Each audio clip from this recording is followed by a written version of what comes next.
Binsar Panjaitan, redup di era Soeharto, berjaya di era Jokowi.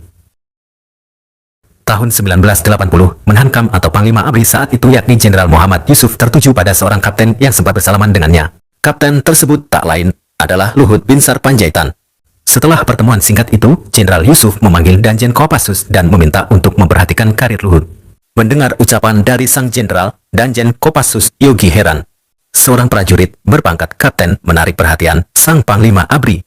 Ia tak habis pikir, apa istimewanya seorang Kapten Luhut Binsar Panjaitan sampai membuat Menteri Pertahanan dan Keamanan meminta dirinya untuk melihat karir Luhut. Tak lama setelah Yusuf lepas landas, Yogi pun memanggil Luhut. Ia bertanya apakah dia mengenal Jenderal Yusuf. Luhut menggelengkan kepala tanda tak kenal. Rupanya Jenderal Yusuf melihat sosok Luhut akan memiliki karir cemerlang. Itu terbukti dengan dirinya meminta sang danjen mengawasi anak buahnya itu. Pertemuan di lapangan udara Serang adalah yang pertama. Itu pun, Luhut hanya bersalaman dan berbincang sebentar. Tak ada yang menyangka jika rupanya, pertemuan singkat itu memberikan kesan mendalam di hati Jenderal Yusuf. Begitu Luhut berpangkat mayor, ia kerap diajak Yusuf keliling Indonesia, padahal Luhut bukan perangkat melekat Menhankam. Ia resmi jadi kesayangan Yusuf. Saat berpangkat mayor hingga letkol dari 1980 hingga 1983, Luhut nyaris selalu melekat di setiap kunjungan kerja Yusuf. Padahal, dalam kunjungan tersebut, tak ada mayor lain yang ikut serta. Semuanya berpangkat jenderal. Sekitar tahun 1982, saat meninjau markas Kopassus di Cijantung, Jenderal Yusuf memanggil Mayor Luhut di depan para senior dan jenderal. Saat itu, Luhut tengah terlibat dalam pembentukan pasukan anti-teror Kopassus yang kemudian dinamakan Pasukan Anti-Teror Detasemen 81. Nama pasukan ini diajukan oleh Luhut sesuai dengan tahun digelarnya operasi anti-teror pertama oleh pasukan Indonesia pada 1981, Operasi Waila. Usul Luhut disetujui. Yusuf bahkan memuji Luhut di depan para seniornya. Seorang jenderal memanggil dan memuji mayor secara khusus di depan senior dan jenderal-jenderal pasti membuat iri, kenang orang dekat Luhut Atmaji Sujatmiko. Atmaji adalah wartawan melekat Menhankam yang saat itu juga ada di lokasi. Tak hanya favorit Yusuf, Luhut juga merupakan kesayangan Leonardus Benjamin Mordani alias Benny Mordani. Ketika Benny menjadi Menhankam pada 1988, interaksinya bahkan lebih intens dibanding Yusuf. Saat berpangkat letkol, Luhut sering dipanggil Benny ke kantornya, bahkan untuk sekadar makan siang. Banyak senior Luhut heran, mengapa letkol satu ini sering bertemu jenderal. Bahkan Luhut dipanggil secara pribadi atau langsung. Selama Soeharto berkuasa, Luhut tak pernah masuk jabatan struktural komando yang berkaitan dengan operasi teritorial. Satu-satunya jabatan teritorial yang pernah ia pegang adalah Komandan Korem 081 Dirut Saha Jaya Madiun. Padahal, seluruh internal ABRI tahu jika Luhut adalah rising star. Ia berkali-kali menjadi lulusan terbaik di pelatihan komando, kecabangan infanteri, hingga kecabangan lintas udara. Pun, pria kelahiran 28 September 1947 ini kerap dikirim ke pelatihan militer di luar negeri. Tak hanya mendirikan Detasemen 81 Anti-Teror Kopassus, ia juga ada di balik proyek intelijen teknik atau dikenal dengan proyek Charlie di Detasemen 81 Kopassus. Luhut itu luar biasa, tapi karirnya terhambat di era Pak Harto, kata ex Danjen Kopassus yang juga senior Luhut. Dengan prestasi cemerlang, karir Luhut hanya terhenti pada Jenderal Bintang 3. Ia tak pernah menjadi Panglima. Dalam buku Hendro Subroto berjudul Sintong Panjaitan, perjalanan seorang prajurit para komando disebut Soeharto sempat gerah karena proyek Charlie yang digarap Luhut. Proyek ini dianggap sebagai upaya mengudeta Soeharto, meski hingga saat ini tak ada bukti soal itu. Karena karier militernya sudah mentok, Luhut sempat diusulkan menjadi Sekjen Kemendikbud. Saat itu, dui fungsi ABRI masih berlaku. Tentara diperbolehkan menempati jabatan struktural non-militer. Luhut sebenarnya memenuhi syarat. Tapi ia gagal di fase terakhir karena ada memo dari atas yang meminta Luhut tak jadi Sekjen Kemendikbud. Luhut lagi-lagi gagal.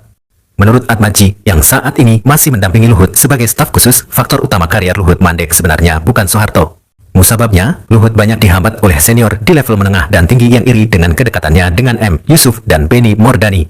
Merekalah yang membisikkan informasi salah soal Luhut kepada Soeharto.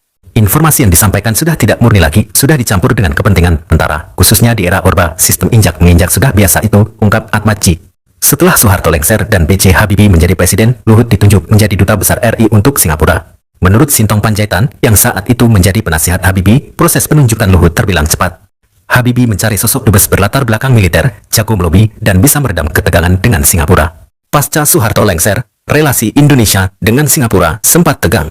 Bukan rahasia lagi, Soeharto memang bersahabat dengan pemimpin negeri Singa, Lee Kuan Yew. Lee tak senang dengan gerakan reformasi yang menurunkan Soeharto. Pun, ia meragukan kemampuan Habibie. Dalam rapat yang diikuti Menteri Kehakiman Muladi, Mensesnek Akbar Tanjung, dan Sintong, nama Luhut muncul. Semua peserta rapat sepakat, Luhut yang paling cocok untuk mengisi kursi Dubes Singapura. Luhut awalnya menolak karena masih berharap bisa berkarier di militer. Setelah Habibie turun tangan, ia pun menyerah. Ketika Abdurrahman Wahid alias Gus Dur menjadi presiden, Luhut juga ditawari posisi Menteri Perindustrian dan Perdagangan. Di era Gus Dur pula, Luhut mendapat gelar Jenderal Kehormatan. Berbeda dengan Habibie, Luhut dekat dengan Gus Dur. Bahkan saat Gus Dur lengser, Luhut menolak tawaran menyeberang ke kubu Megawati Soekarno Putri yang digadang-gadang menjadi presiden pengganti. Saat itu, proses politik penggusuran Gus Dur sudah dimulai. Luhut tiba-tiba didatangi seniornya di TNI yang juga orang dekat Megawati, almarhum Maijen Theo Syafei. Theo menawarkan, jika Luhut ikut mundur sebagai menteri bersama 14 menteri lainnya, ia akan diberi posisi menteri jika Megawati jadi presiden. "Bang, saya yang angkat menterikan Gus Dur, masa saya berkhianat? Lebih baik saya tenggelam bersama kapal," kata Atmaji, menirukan perkataan Luhut kepada Theo Syafei saat itu. Cerita Atmaji ini dibenarkan oleh putra Theo Syafei, Andi Widjajanto, dan putri Gus Dur, Yeni Wahid. Dibilang, ngapain ikut kapal karam, di situ loyalitas Luhut ke Gus Dur teruji, kata Yeni. Benar saja. Begitu Megawati menjabat, Luhut pun puasa jabatan. Selama lebih dari 10 tahun, ia menepi dari dunia pemerintahan dan politik. Luhut memilih fokus mengurus bisnisnya yang sedang berkembang pesat. Luhut baru muncul lagi saat Joko Widodo mencalonkan diri di Pilgub DKI 2012. Luhut mendukung teman lamanya sesama pebisnis dari belakang layar. Tak berhenti di situ, Luhut juga banyak berperan di pemenangan Jokowi di Pilpres 2014 melalui banyak kelompok relawan, misalnya Bavove hingga Cakra 19. "Pak Jokowi, kalau Bapak bisa jadi gubernur, nanti bisa jadi presiden," ucap Luhut ke Jokowi seperti ditirukan Atmaji. Setelah Jokowi jadi presiden, Luhut menjadi tokoh sentral di pemerintahan. Publik bahkan sudah paham seberapa penting Luhut bagi Jokowi. Tak heran muncul istilah Perdana Menteri, orang dekat Jokowi, dan Menteri segala urusan untuk menggambarkan seberapa berkuasanya Luhut. Setelah pasang surut di dunia militer dan politik, akhirnya Luhut ingin istirahat. Ia ingin pensiun begitu jabatannya rampung di 2024. Hal ini ia utarakan saat mengucapkan ulang tahun kepada istrinya, Devi Panjaitan, Oktober 2020 lalu. Akankah 2024 jadi akhir perjalanan sang jenderal?